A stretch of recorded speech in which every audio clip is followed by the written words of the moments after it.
देखो क्वेश्चन है कि f x be a function define on interval 1/3 to infinity, तो domain of f tan square x निकालना है। सबसे पहले मैं तुम्हें बता दूं कि एफ एक्स का डोमेन दे रखा है, क्या दे रखा है, 1/3 टू इन्फिनिटी।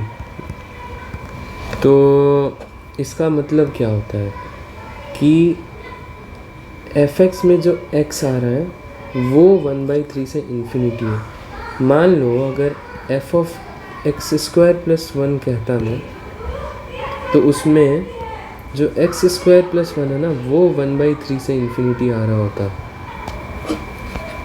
तो उस केस में हमें फिर एक्स बताना होता। क्या है मतलब, मैं ये कह रहा हूँ ना कि एफ के अंदर जो भी आ रहा है वो 1/3 से इन्फिनिटी है।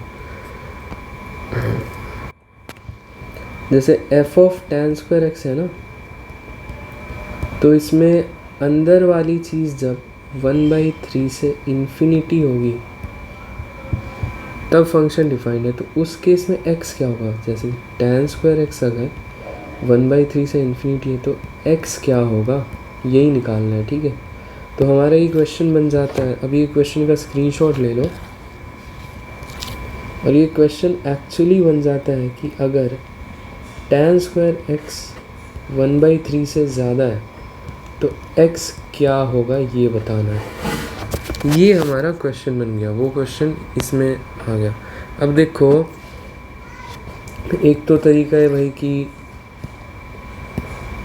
यहाँ से tan x क्या आ गया, tan x आ गया -∞ से -1/√3 यूनियन 1/√3 से इन्फिनिटी।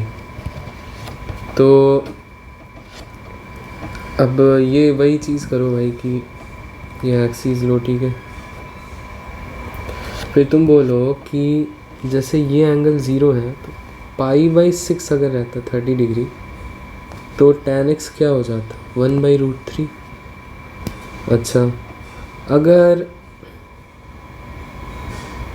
अच्छा एक और चीज़ कि अगर π/2 एंगल ले लूँ ना, π/2 से जस्ट पहले इनफाइनाइट वैल्यू π/2 से जस्ट आगे, यानी कि π/2 से जस्ट आगे, थोड़ा सा भी आगे बढ़ेंगे तो -∞ वैल्यू हो जाती है tan x की।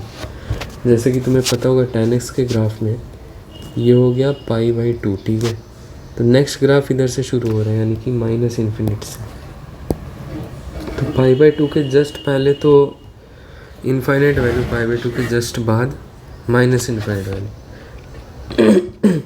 देखो 1/√3 से इन्फिनिटी तो जाना ही है, ठीक है भाई। यानी कि एक तो इसके बीच में हो सकता है, ये जो पिंक लाइन है, ये एक सेकंड, यहाँ से यहाँ तक हो सकती है, समझ रहे हो, ये पूरा। नेक्स्ट है कि tan x -1/√3 यहाँ पे हो सकता है, यानी कि ये एंगल क्या हो गया, π-π/3 हो गया ना। तो ठीक है, सेकंड क्वाड्रेंट में tan नेगेटिव। अच्छा, -∞ से -1/√3 भी चाहिए, है ना, तो ये वाला भी हो जाएगा। अच्छा, फोर्थ क्वाड्रेंट में tan नेगेटिव होता है, तो यहाँ पे भी -1/√3, और यहाँ पर थर्ड क्वाड्रेंट में tan पॉजिटिव होता है, यानी कि π/3 एंगल है, ठीक है, ये भी π/3 एंगल है। मैं कह रहा हूँ कि यहाँ पर वैल्यू इन्फिनिट आएगी, यहाँ पर वैल्यू -∞ आएगी, यानी कि 3π/2 से थोड़ा सा पहले इनफाइनाइट वैल्यू है ना। अगर ये लाइन यहाँ पे है तो इन्फिनिटी की तरफ जाएगी tan x की वैल्यू, पर ये लाइन इधर है तो -∞ की तरफ जाएगी। माइनस प्लस का चक्कर तो हो गया, पर ठीक है, आंसर आ जाएगा। तो देखो ये 1/√3 से इन्फिनिटी, यहाँ से यहाँ, अच्छा -∞ से -1/√3, तो हमारा आंसर क्या आएगा, यहाँ से यहाँ, है ना, और यहाँ से यहाँ, ठीक है। अच्छा, इसमें बहुत ज़्यादा माइनस प्लस देखना पड़ा, इतना करना ही क्यों जब सीधा ये कर सकते थे।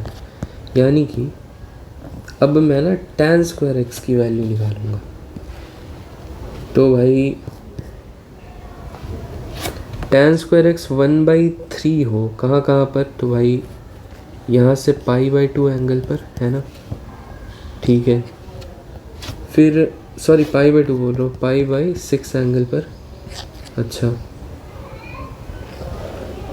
यहाँ पर 1/3 वैल्यू होगी, यहाँ पर भी 1/3 वैल्यू ही होगी, इधर से π/6 एंगल पर tan स्क्वायर x की वैल्यू बोल रहा हूँ। अच्छा, फिर नेक्स्ट है, यहाँ पर भी 1/3 होगी वैल्यू, यहाँ पर भी 1/3 होगी ना वैल्यू tan स्क्वायर x की। देखो ये सब कुछ π/6 ही है, π/6, x एक्सिस से π/6 एंगल। अब इसमें माइनस प्लस का लफड़ा नहीं रहा है ना। अब देखो π/2 से जस्ट पहले इनफाइनाइट और π/2 से जस्ट बाद भी इन्फिनिट, क्योंकि tan स्क्वायर x है। यहाँ भी 3π/2 से जस्ट पहले जस्ट बाद दोनों इनफाइनाइट है ना। मुझे चाहिए tan स्क्वायर x 1/3 से इन्फिनिट, है ना। तो एक इंटरवल तो हो गया ये, एक इंटरवल हो गया ये, एक इंटरवल हो गया ये, और एक इंटरवल हो गया ये, है ना।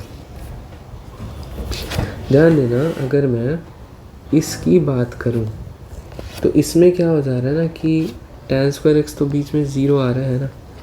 हमें तो इन्फिनिटी की तरफ जाना है, हमें 0 की तरफ नहीं जाना है, ठीक है, इन्फिनिटी की तरफ जाना है। तो मैं ये इंटरवल नहीं लूँगा ना भाई, ये देखो 1/3 से कम वैल्यू थोड़ी चाहिए, तो इसलिए हमारा आंसर ये इंटरवल आ गया।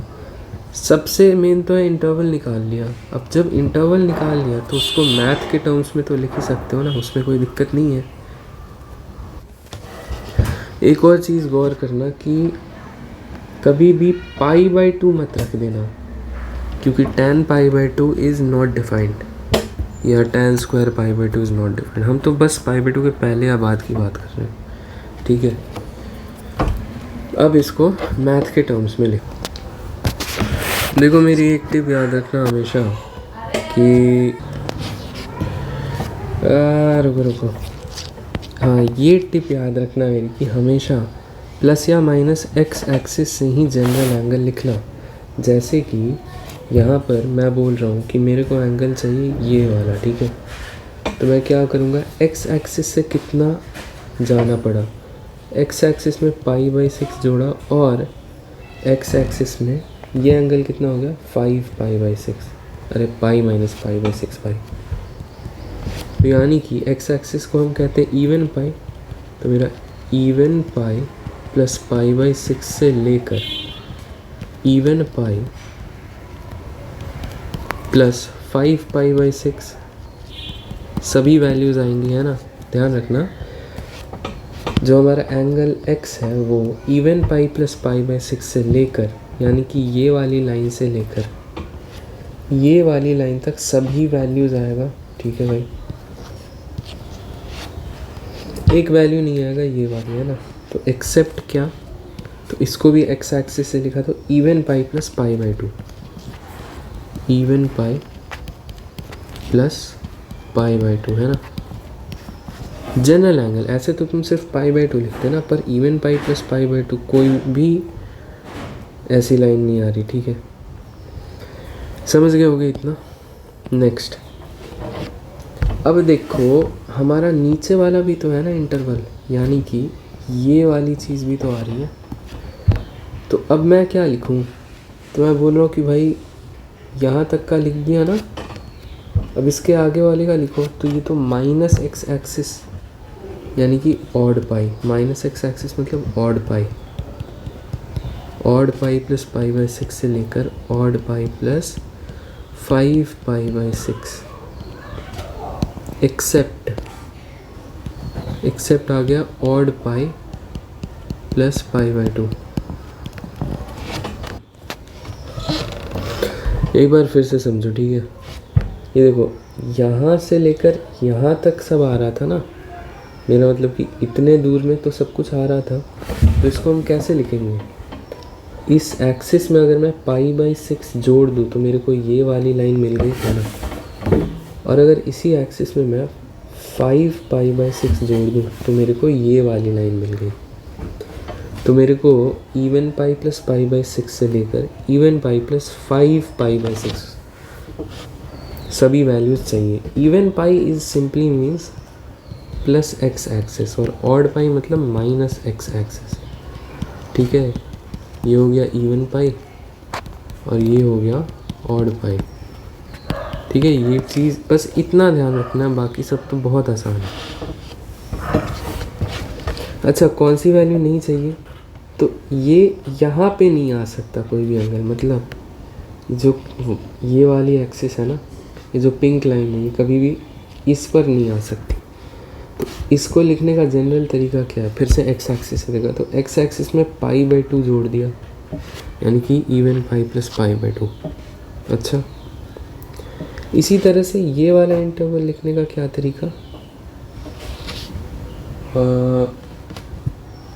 ऑड पाई में π/6 जोड़ दिया और ऑड पाई में 5π/6 जोड़ दिया।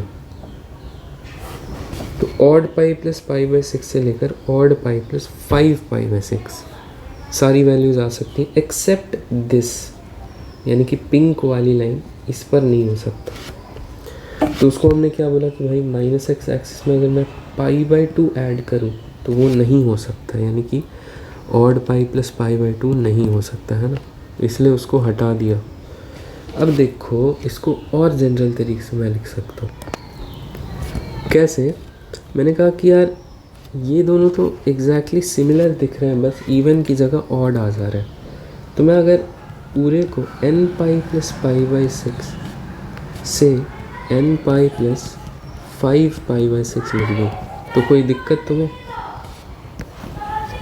अगर n इवन हुआ तो ये बन जाएगा और अगर n ऑड हुआ तो ये बन जाएगा, है ना। अच्छा, ऑब्वियसली माइनस करना है n पाई प्लस π/2। तो ये हमारा फाइनल आंसर आ गया। ठीक है, इसमें n इवन रखोगे तो ये मिल जाएगा और n ऑड रखोगे तो ये मिल जाएगा। दोनों चाहिए ना भाई, दोनों का यूनियन, मतलब ये भी हो सकता है वो भी हो सकता है। तो हमारा ये रहा फाइनल आंसर और दिस इज़ द मेथड। हमेशा ध्यान क्या रखना है कि प्लस या माइनस एक्स एक्सिस से ही एंगल लिखो। Also anti clockwise angle positive लेते हैं, यानी कि अगर मैं ये एंगल बोल रहा हूँ यहाँ से π/6, तो अगर मैं इधर जा रहा हूँ ना तो ये माइनस π/6 कहलाएगा, समझ रहे हो। ये तो सबको पता है भाई कि अगर इस लाइन को मैं ऐसे घुमा रहा हूँ एंटी क्लॉकवाइज तब तो एंगल पॉजिटिव, पर ऐसे घुमा रहा हूँ ना तो -θ बन रहा है, समझ रहे हो। तो बात खत्म। ये क्वेश्चन बढ़िया था, मतलब एक तरह से ट्रिग्नोमेट्री इक्वेशन को समझने के लिए भी। तो पूरा कम से कम देख के खुद से प्रैक्टिस करनी होगी।